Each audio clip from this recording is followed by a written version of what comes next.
2025 के बिहार चुनाव से पहले कई सारे फेरबदल देखने को मिल सकते हैं।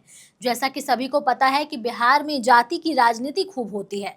इस बार भी बड़ी पार्टियां जातीय समीकरणों को साधने में जुटी हुई हैं। खबर ये रही है कि इस बार बीजेपी कई ब्राह्मणों का टिकट काटने वाली है। ऐसे में सवाल है कि बीजेपी ब्राह्मणों को लेकर कौन सी नई रणनीति बना रही है। पिछली बार 2020 के चुनावों में ब्राह्मण समाज से जुड़े उम्मीदवारों को कितनी तरजीह दी गई, किस प्रमंडल में कितने चेहरे उतारे गए और बीजेपी ने क्यों काटा था ब्राह्मणों का टिकट।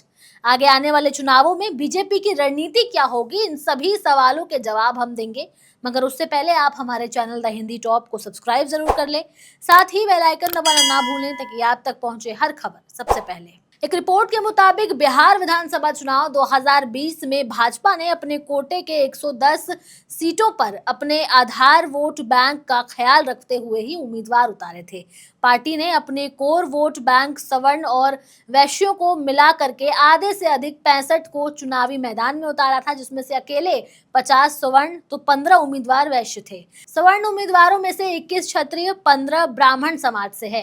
पार्टी ने मुख्य विपक्षी दल राजद के वोट बैंक में सेंध लगाने के लिए 14 यादवों को भी चुनावी मैदान में उतारा था। हालांकि पार्टी ने एक भी अल्पसंख्यक उम्मीदवार को टिकट नहीं दिया। पटना प्रमंडल के तहत आने वाले जिले जैसे कि पटना, भोजपुर, बक्सर, रोहतास, कैमूर, नालंदा में बीजेपी ने 4 ब्राह्मण उम्मीदवार उतारे थे। इन चारों सीटों पर बीजेपी की हार हुई थी। इसने साफ कर दिया था कि ब्राह्मण उम्मीदवारों के चयन क्षेत्रीय रणनीति में कोई बड़ी चूक थी। शाहबाद क्षेत्र जो कभी बीजेपी का गढ़ माना जाता था, वहां से भी पार्टी साफ हो गई थी। मगध और पूर्णिया प्रमंडल में बीजेपी ने एक भी ब्राह्मण उम्मीदवार नहीं उतारा, जबकि इन इलाकों में भी ब्राह्मणों की उपस्थिति थी। इसलिए 2020 के नतीजों और हालिया जातीय जनगणना से यह भी स्पष्ट है कि सवर्णों में ब्राह्मणों की जनसंख्या सबसे अधिक है। इसी कारण 2025 में बीजेपी पर दबाव है कि वो ब्राह्मण समुदाय को पर्याप्त प्रतिनिधित्व दे। पिछले चुनावों में बीजेपी के जातीय समीकरण को समझिए। देखिए, 2020 में बिहार में 3 चरणों में चुनाव हुए थे, जिसमें भाजपा के पहले चरण में 29 उम्मीदवार थे। इस चरण में भाजपा ने 7 भूमिहार और 7 राजपूत, 4 ब्राह्मण, 3 यादव, 3 अनुसूचित जाति, 1 आदिवासी और 1 वैश्य को उम्मीदवार बनाया था। वहीं दूसरे चरण में वैश्य 4, भूमिहार 5, एससी 7, ब्राह्मण 4, यादव 8 थे। वहीं बात अगर तीसरे चरण की करें तो उसमें भूमिहार, ब्राह्मण और राजपूत 3-3, 5 अनुसूचित जाति से उम्मीदवार बनाए गए थे।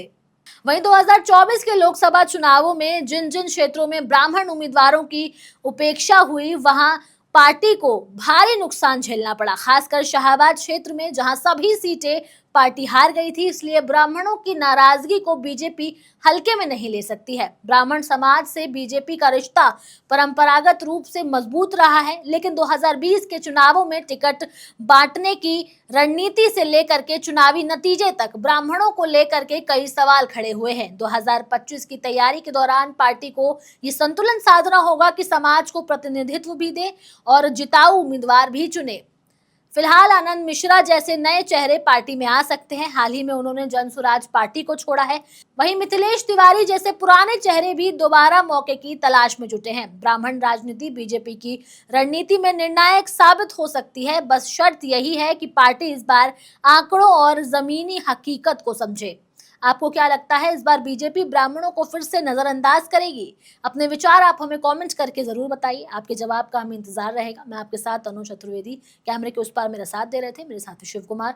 ऐसी और तमाम खबरों के लिए सब्सक्राइब करें हमारे चैनल द हिंदी टॉप को। साथ ही हमें एक्स यानी ट्विटर, फेसबुक और इंस्टाग्राम पर भी फॉलो करें।